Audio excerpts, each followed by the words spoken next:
La veille de sa convocation devant le Conseil de l'Ordre des sages-femmes, les soutiens se multiplient sur la toile pour celle qui a aidé des femmes à accoucher dans des camps de réfugiés en Jordanie et qui pratique en France des accouchements à domicile depuis 3 ans. Dans le collectif de soutien d'Isabelle Koenig, Mélina Touzalin fait figure de proue, car ce sont les complications à la suite de son accouchement, une rétention de placenta et une prise en charge tardive qui ont conduit le Conseil de l'Ordre local à déposer une plainte. Isabelle, elle a juste accédé à notre demande.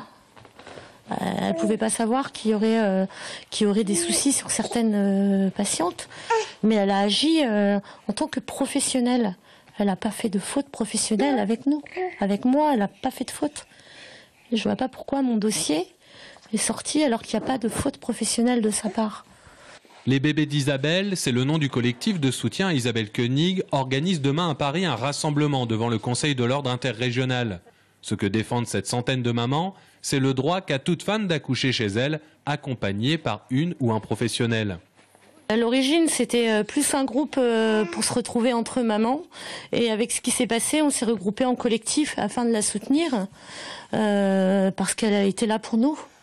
Aussi au moment super important de nos vies où on donne naissance, où on est dans l'amour, voilà, et là maintenant elle est en difficulté, donc on se doit d'être là pour elle.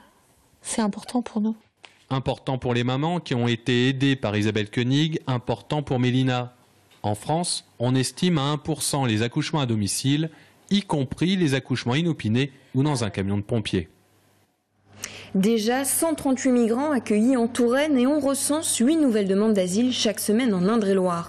Face à cette pression migratoire, les centres d'accueil sont saturés.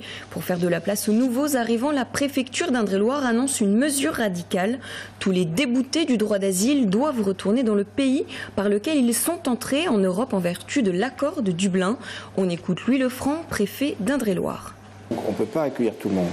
Donc là, les gens qui sont sous procédure Dublin, on va activer ces procédures pour leur dire à chacun qu'ils vont devoir regagner le pays d'où ils sont partis pour venir en France. Alors, moi, je n'ai pas le choix. Depuis hier, ce sont 7453 élèves de 3e qui ont passé leur brevet des collèges en Indre-et-Loire. Et pour la première fois cette année, les élèves ont passé en plus de leurs épreuves écrites une épreuve orale dans le cadre de la réforme des collèges. L'an dernier, la Touraine obtenait près de 88% de réussite à cet examen national.